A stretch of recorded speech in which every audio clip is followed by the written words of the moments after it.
วิวงามมากวันนี้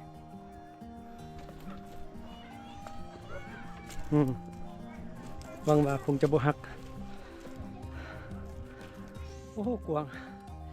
หมู่บ้านจะมีอยู่3 จุด 4 จุดเนาะอยู่จอมภูพุ่นจุดหนึ่งมาบนนี้จุดหนึ่งมาแถวบริเวณนี้อีกจุดหนึ่งก็ลงไปหั่นแถวพุ่นเดิมเนาะอยู่ฝากนั่นนี่เหือนนี่เลียนแถวไปคล้ายคือกับบ้านจัดสั้นเลยตามหน่วยภูหน่วยผ้านี่จะเป็นแบบไฮเข้ามาเลยนะจอมภูไปนะ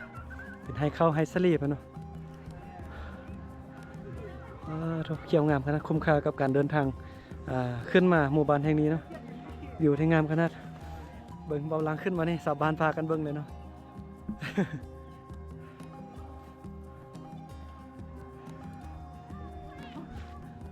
โอเคนะประมาณนี้ปุ๊บโอ้เบิ่งเบาลังขนาดเก็บภาพมุมสูงนี่ก็ได้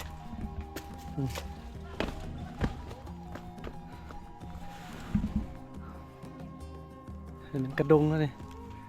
กระดงฟัดเข้านี่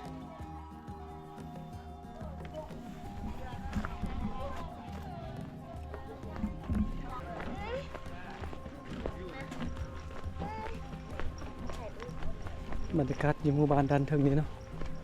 ก็ประมาณนี้เลยเงินสารบันซองเขาเจ้าที่นี่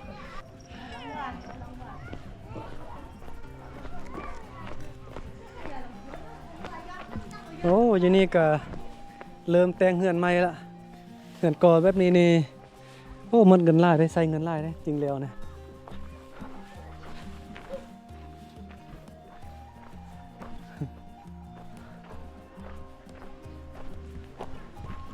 โอ้นี่มันอ่างเก็บน้ำเต้อ๋อโอ้อ่างเก็บน้ำนี่จะมาตั้งไว้นี่เนาะบนสูงแบบนี้แล้วก็แต่งท่อไปกระจายแต่ละจุดแต่ละบอน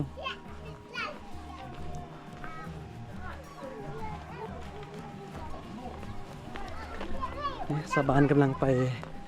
ตักน้ำเตรียมจะไปให้ไปส่วน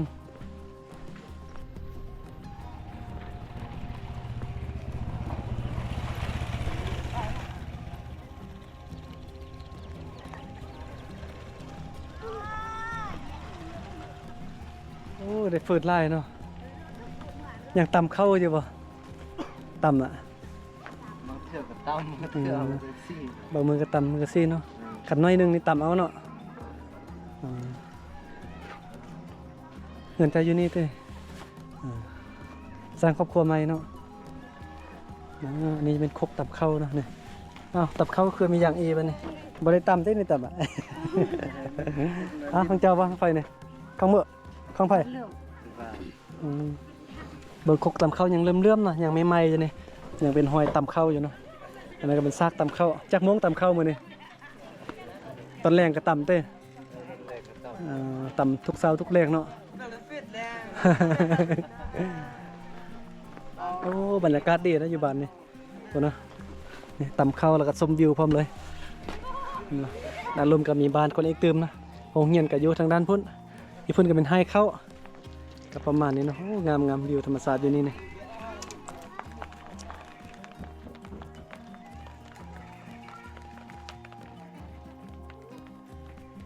เบิ่งเฮือนชาวบ้านนี้จะตั้งอยู่ตาม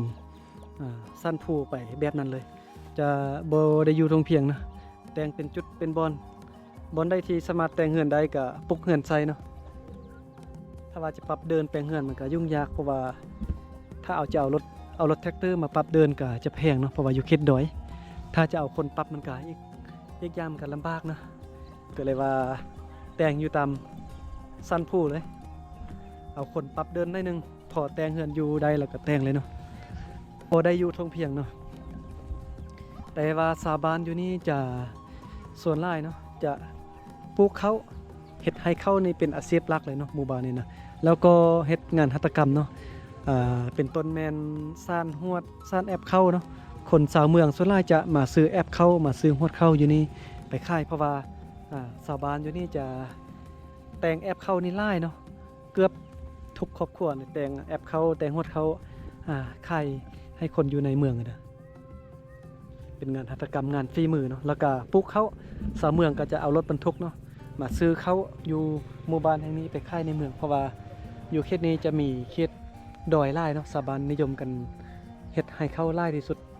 แล้วก็เฮ็ดสลีได้แล้วก็พวกพืชเลี้ยงสัตว์พร้อมเนาะเอาขอบใจหลายๆอยู่ใส่เอาบนเชียงตัวนะเพิ่นพาไปกินเหล้าให้เดี๋ยวจักหน่อยกันเดี๋ยวเฮ็ดเวียกไปเดินกันยังเดินทางนี่ป้าอันนี้เราให้วันนี้ ข้อเบิ่งนี่โอ้บ่มีน้ำซะเนาะ ยังบ่เสร็จเด้อ ไปเถอะเอาน้ำใส่เถอะกินได้แล้วเนาะให้ กับเซ่บ่เนาะ เจ้ากับใจแล้วอะไรจักหน่อยก่อนเดี๋ยวเบิ่งกันกันไปได้ก็สิไปเพราะว่ากินเหล้ากินเบียร์บ่เก่งเด้อ มาจาก ผู้เดียวมาผู้เดียวโดย พ่อแล้วก็เบิ่งกันรอยังพูดอ่ะ เดินเราให้เนาะอยู่วันนี้เนาะโดยเบิ่ง แล้วเขาเป็นดุดกัน ปรับเดินนั่นเนาะ เดินนั่น เลือดท่านเขามัน เข้าสลองซึ่งหัว เมาแล้วว่าได้ยังบ่เมาเต้ เมา เขายังกินเถื่อ ขอบใจหลายๆเพิ่ง กินในบ้านเอง เจ้าเขาใจดีนะส่วนไปกินเหล้าบัดนี้เราให้บักกะใหญ่เพิ่นว่าส่วนเบาลังไปกินเหล้าเราให้นี่ใหญ่ขนาดเนาะหมู่บ้านนี่ก็ซื้อหมู่บ้านนำพักนะอยู่ทางเมืองหุนแขวงอุดมไสเนาะชนเผ่าที่มาอยู่นี่ผู้คนมาอยู่นี่ก็ส่วนใหญ่จะเป็น